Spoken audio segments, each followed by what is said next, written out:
The defining narrative of recent months has been Republicans abandoning Donald Trump. From Marjorie Taylor Greene to Tom Tillis, a growing number of GOP members are declaring they've reached their breaking point and announcing their departure from Congress. But there's something even more significant unfolding. Republicans aren't just leaving, they're actively rejecting Trump's agenda.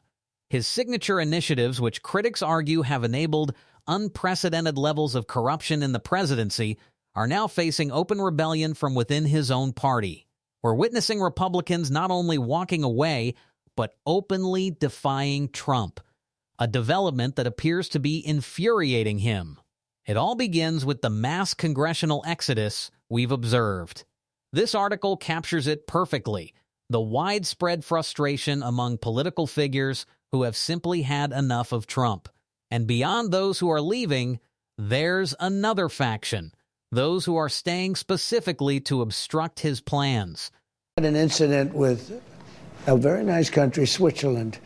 They were paying no tariffs, sending stuff over here like nobody could believe. And we had a $42 billion deficit, and we weren't taking anything. I said, well, we have to do something because we have to even that up a little bit. I didn't have to get everything at one time.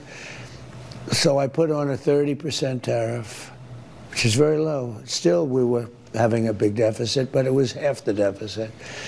Then I got an emergency call from, I believe, the Prime Minister of Switzerland, and she was very aggressive, but nice, but very aggressive.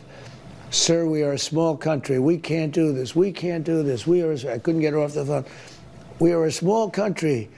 I said, you may be a small country, but we have a $42 billion deficit with you. No, we are a small country. Again and again and again. I couldn't get her off the phone. So it was at 30%. And I didn't really like the way she talked to us. And so instead of giving her a reduction, I raised it to 39%. And then I got inundated by people from Switzerland, and I figured, you know what, we'll do something that's a little bit more palatable, at least now. A wave of Republicans are calling it quits, unable to tolerate working under Donald Trump any longer. Many of those seeking other offices are doing so because they see what's coming in the midterms. If you're a Republican in a competitive district, why would you attempt to defend your seat when you're witnessing electoral wipeouts across the country? Why wouldn't you instead run for governor in South Carolina, Oklahoma, Iowa, or other states where you might have a better chance of political survival, even though some of those races are shaping up to be surprisingly competitive? For some Republicans, it's about avoiding the humiliation, the embarrassment of Trump constantly demanding they vote for and rubber stamp all of his plans. Others recognize the inevitable consequences of being associated with an administration facing a wave of public dissatisfaction over its priorities and policies that are increasing costs for everyday Americans. And Trump has made it abundantly clear he has no intention of changing course, as evidenced by his recent comments on tariffs. This is precisely why one prominent Republican just made crystal clear his decision to break with Donald Trump. Bad signs. And, you know, basic economic data, basic employment numbers, this is the kind of thing that's supposed to be reported by the U.S. government. The Trump administration has not been great about that. They have not been keeping up with the schedule to release that kind of data. And that comes into sharp relief, particularly in February, because in February, you not only usually get the jobs numbers for the previous month, for January, but also February is particularly important because it's in February when you also are supposed to get the updated numbers, the updated jobs numbers from the whole previous calendar year. So in our case, we're waiting for the updated numbers, the refined numbers for all of 2025, plus the official numbers from January. We're witnessing a mass exodus from Congress right now. And how does Donald Trump respond? By threatening to tank the economy even further. Republicans are already struggling to message to their constituents, and his answer is essentially, let me make your job even harder by damaging the economy more. Most Republicans, with a few notable exceptions like Rand Paul, have largely gone along with this plan. But now, at least in the House, they're giving up. It's become too much to bear. They're quitting on Donald Trump's tariffs whenever and wherever I want strategy. And some are making their opposition very clear. And we're waiting for it. We're now into the second week of February, and the White House still hasn't released that stuff. The only numbers we've got so far for January, those ones I just described, those are from estimates from private companies. I mean, it's sort of the best that we've got. We got to make do with that now until we get the official data.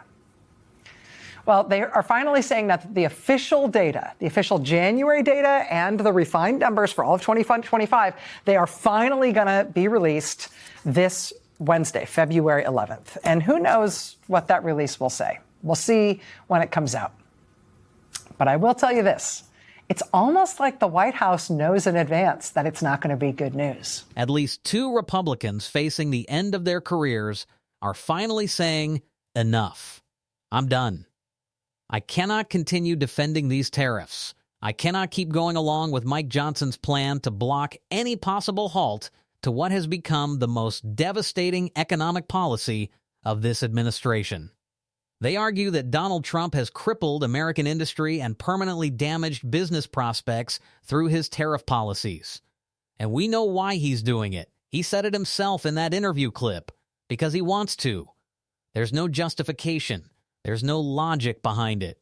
The argument being made before the Supreme Court that this is somehow about protecting national security completely falls apart when measured against Trump's own words. He is making it harder to do business in America.